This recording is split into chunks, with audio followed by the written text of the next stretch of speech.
ఆకస్మిక తనిఖీలతోనూ కొన్ని పనులు జరుగుతుంటాయి. వ్యవస్థలో పై నుంచి కింది వరకు అలర్ట్నెస్ పెరుగుతుంది. ఆఫీసర్లు ఎప్పుడు వస్తారో తెలియని సిచ్యువేషన్ ఉంటే అంత పక్కాగా పనులు జరుగుతాయంటున్నారు. అందుకే జిల్లా పాలనాధికారి నుంచే మొదలు పెడుతున్నారు.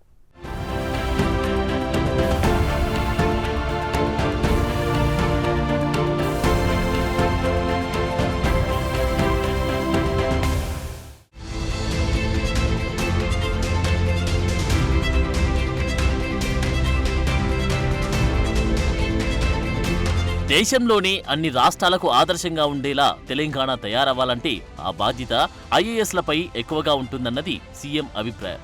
అందుకే జిల్లా పాలనాధికారిగా అన్ని పనులు చక్కబెట్టే వ్యవహారం కలెక్టర్ దగ్గరే ఉండడంతో అక్కడి నుంచే మార్పు మొదలవ్వాలంటున్నారు.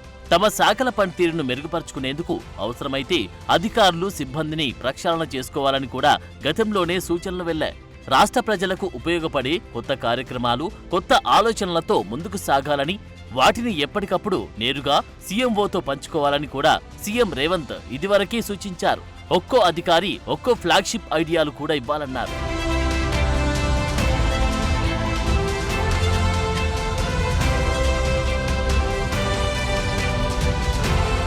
ఇక ఐఏఎస్లు తప్పనిసరిగా సమయపాలన పాటించాలని, ప్రతిరోజు నిర్దేశిత సమయంలోగా సచివాలయంలో అందుబాటులో ఉండాలన్నారు.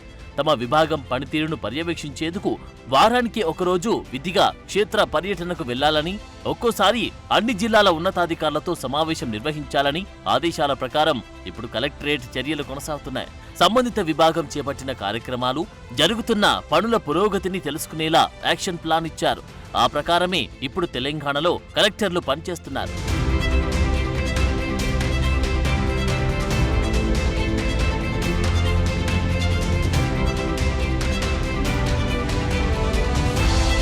ఇప్పుడు కొన్ని ఉదాహరణలు చూద్దాం.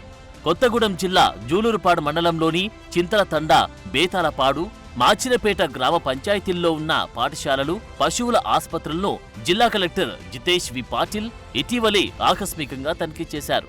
ఆ తర్వాత మునగతోటల పెంపకాన్ని పరిశీలించారు. పాఠశాల బిల్డింగ్లను పరిశీలించి రిపేర్లకు అవసరమయ్యే ఖర్చు ఎస్టిమేషన్ పంపించాలన్నారు.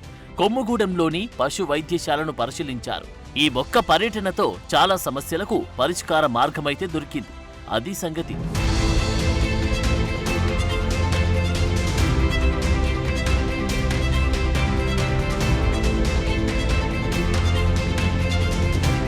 ఖమ్మం జిల్లా తిరుమలాయపాలెం మండలంలో ఖమ్మం కలెక్టర్ ముజమ్మిల్ ఖాన్ ఇటీవలే పర్యటించారు. పరిశుభ్రతను పాటిస్తూ దోమల నియంత్రణ చేయాలని, సీజనల్ వ్యాధుల కట్టడికి చర్యలు తీసుకోవాలని సిబ్బందికి దగ్గరుండి చెప్పారు. అంతేకాదు గ్రామంలో కాలినడకన తిరుగుతూ డ్రైనేజీలు పరిశీలించారు. గ్రామంలో ఏర్పాటు చేసిన ప్రత్యేక వైద్య శిబిరాన్ని సందర్శించి అధికారులకు సూచనలు కూడా చేశారు. ఏకంగా కలెక్టరే గ్రామానికి తరలిరావడం, సీజనల్ వ్యాధులపై సూచనలు చేయడంతో సిబ్బంది అలర్ట్ అయ్యారు. అటు గ్రామస్తులు కూడా సంతోషం వ్యక్తం చేశారు.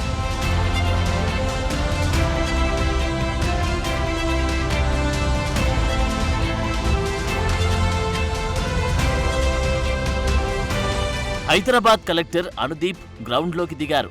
రోడ్డుపై పక్కన ఉన్న చెత్తా చెదారాన్ని చూశారు. వెంటనే జీహెచ్ఎంసీ ముషీరాబాద్ సర్కిల్ డిప్యూటీ కమిషనర్ను పిలిచి, ఏంది చెత్తా చెదారం? నీటి నిల్వలు ఉంటే దోమలు పెరగవా? ఇంత అధ్వానంగా ఉంటే వ్యాధులు ఎందుకు రావు? మీరంతా ఏం చేస్తున్నారు? క్షేత్రస్థాయిలో పర్యటించరా అని గట్టిగానే చెప్పారు. చెత్త, మట్టి కుప్పలు వెంటనే తొలగించాలని, డెంగీ, సీజనల్ వ్యాధులు పెరగడంతో ఈ నెల 28న రామ్నగర్లోని ఎస్ఆర్టీ క్వార్టర్స్, కృష్ణానగర్లో పర్యటించారు. కలెక్టరే స్వయంగా కదిలి రావడంతో అధికార యంత్రాంగమంతా కదిలింది, చెత్త తరలింది. ఇది కనిపించిన ఎఫెక్ట్.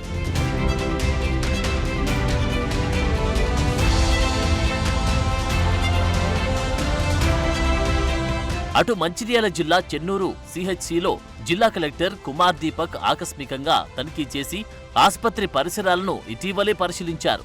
డెంగ్యూ జ్వరాలు విజృంభణపై అప్రమత్తంగా ఉండాలని డాక్టర్లను ఆదేశించారు. అంతేకాదు రోగులతో మాట్లాడి అందుతున్న సౌకర్యాలపై ఆరా తీసి వాస్తవాలేంటో కనుక్కున్నారు.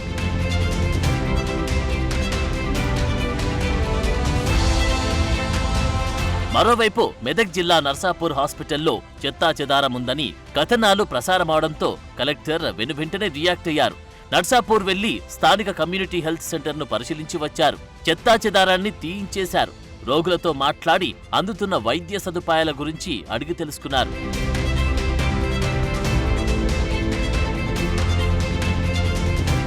ఆసిఫాబాద్ జిల్లా కలెక్టర్ వెంకటేష్ దోత్రే తన 3 ఏళ్ల కూతురు స్వరను ఆసిఫాబాద్ జిల్లా కేంద్రంలో అంగన్వాడీ స్కూల్లో చేర్పించి సమాజానికి మంచి మెసేజ్ ఇచ్చారు.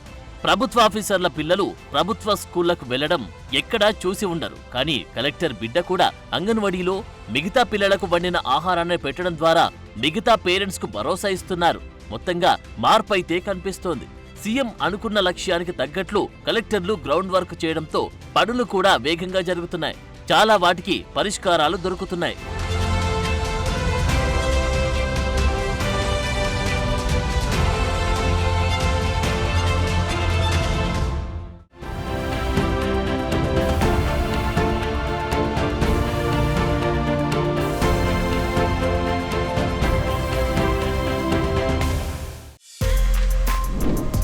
For more videos like this, subscribe Big TV channel.